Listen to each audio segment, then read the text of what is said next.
Hi guys, it's Humphrey here. I'm reading chapter 14. Oh no, more snow. It was eerie to hear the bell ring for morning recess, lunch, and afternoon recess, when there was no one at school except Og and me. Staring out at all that snow gave me a chill. The temperature was dropping inside as well. What was it that Aldo had said about turning down the heat at night to save money? I felt even chillier as I realized there was no one around to turn the heat up again.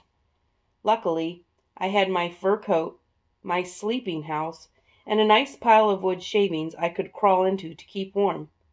I wondered how Og was doing with nothing more than 4 glass walls, some greenery, and an unheated swimming pool. I dozed for much of the day and nibbled on a stash of food I keep hidden in my sleeping nest. We hamsters are smart about saving up food in case of emergency. But my food dish was empty, and my water was getting low. Between naps, I gazed out the window. There were still no cars in the street. In fact, I couldn't tell where the street ended and the sidewalk began. Everything was a solid sheet of white. Og was quiet most of the time, and the crickets were silent too. I was bored, all alone in the classroom. I even missed math class. Finally, I hopped on my wheel for some lively exercise. That warmed me up, but it also made me hungry. When I checked my stash of food, the only thing left was a limp tomato stem. The bell signaling the end of school finally rang. I wondered what my classmates were doing. AJ was probably watching TV with his family. Garth and Andy would be playing video games. I figured Miranda was cuddling up with Clem. Didn't his bad breath bother her?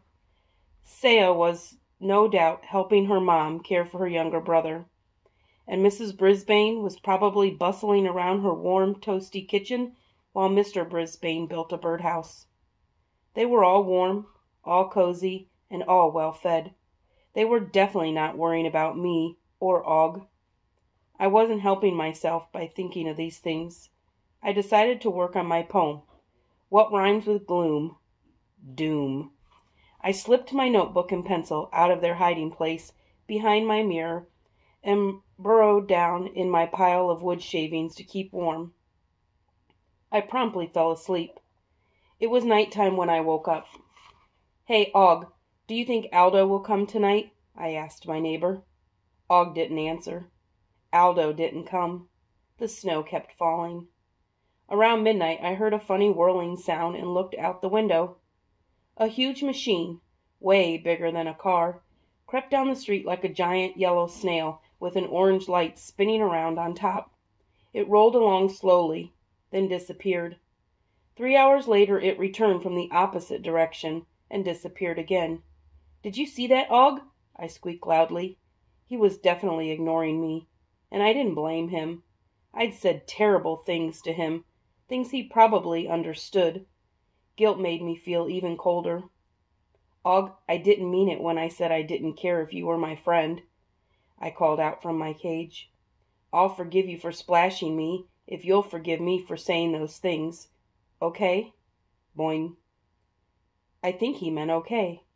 But there was something odd about the way Og sounded. Maybe he was hungry like me. Then I recalled that he didn't need to eat as often as I do. Frogs have all the luck. The next morning the snow stopped falling, but the ground was covered and there were still no cars or people to be seen, except for that parked snowball. I mean car. Even if it hadn't snowed, nobody would have come to school because it was Saturday. 1 week ago today, I was starring in Magic Mitch's show. Now I was alone, almost, cold, hungry, and forgotten. All my life some human had brought me food and water and cleaned my cage. I'd been well cared for. I'd never had to fend for myself, but I was a smart and capable hamster. It was time for me to take care of myself like my wild hamster ancestors, the ones who lived in the forests with piles of leaves and pine cones, and all the fruits and nuts they could collect. Hunger must have clouded my brain because it hadn't occurred to me until that moment that all my hamster food was right on the table. Yummy things like hay, mealworms, grains, and vitamin drops. All I had to do was help myself. I opened the lock that doesn't lock and stumbled out of my cage. Og, are you okay? I called out. Boing, he replied weakly. It had been a while since he'd eaten too, and I remembered Mrs. Brisbane talking about how important it was for frogs to have fresh water. I'm going to get some food, I explained. Maybe I can find some mealworms for you. I don't think I can get in the cricket cabinet. Lucky for the crickets. Boing. Og sounded even weaker this time, and he didn't look as green as usual. For a frog, that's not good. I rushed across the top of the table, slightly faint from hunger. And there they were, the great big bag of Nutrinibbles, a taller bag of hamster hay, and a giant jar of mighty mealworms. Yum!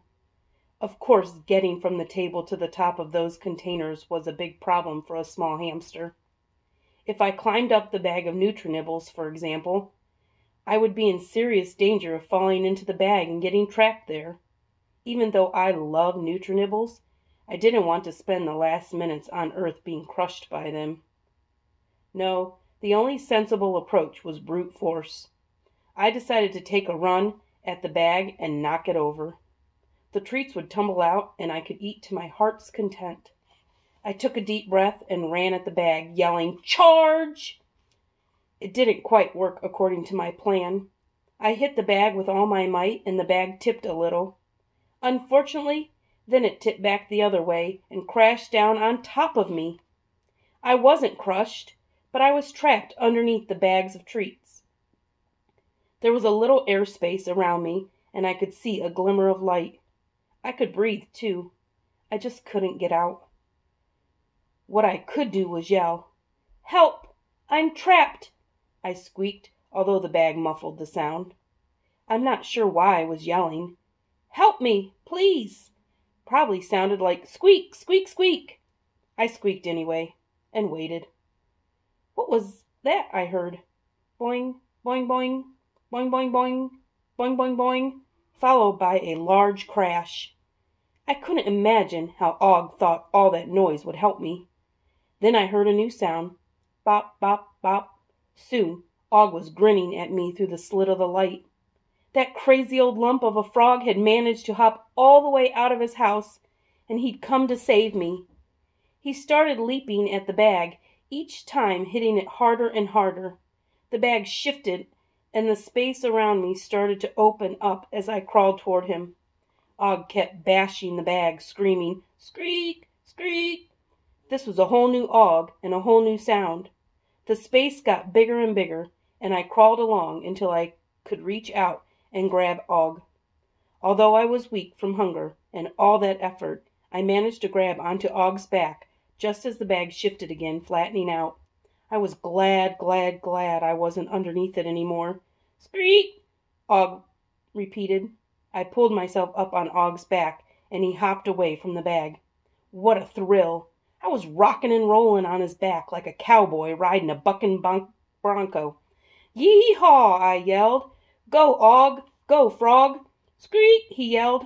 All of a sudden the lights came on and I heard footsteps. Oh no! Look at that! They're out of their cages. It was Mrs. Brisbane. "They knocked the food over. They must be starving, poor things."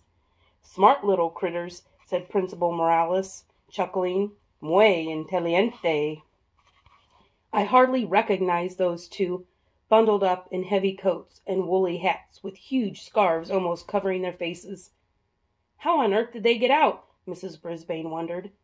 "Maybe somebody didn't lock Humphrey's cage tightly," said the principal, "and I guess the frog hopped out of his tank. Look, he pushed the lid off. So I have a lock that doesn't lock, and Og has a top that he can pop."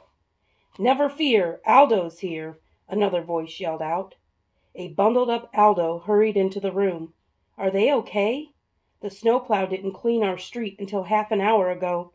I was going to walk over here, but the radio said it was too dangerous to go out." "I know," said Mrs. Brisbane. "Bert and I have been worried sick. If I'd known the storm was coming, I would have taken them home with me. and everybody's called me. All the parents, Angie Loomis, everybody. Mrs. Brisbane put me back in my cage and gave me a handful of Nutri-Nibbles. Principal Morales put Og back in his cage and fed him some icky crickets. Gag. Aldo went to get us both fresh water.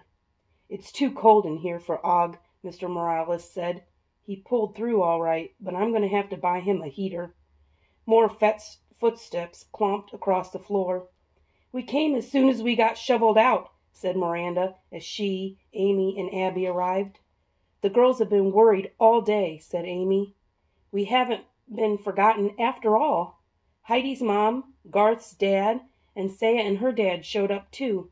Every one of them worried about Og and me. I want to thank them, but it's not polite to talk with your mouth full. They all asked to take us home for the rest of the weekend, but Mrs. Brisbane was quite firm. I'm going to be selfish this time. I'm taking them home with me. My husband would never forgive me if I didn't. Mr. Morales told everyone to be very, very, very careful on the drive back home. He and Aldo helped Mrs. Brisbane prepare our houses for the trip. Finally, my tummy felt full. Ugh, I squeaked. Thank you, my friend. Does this mean you forgive me? Boing, he answered, which was an extremely nice thing for a frog to say. And Chapter 14's quote, real friendship is shown in times of trouble. Prosperity is full of friends.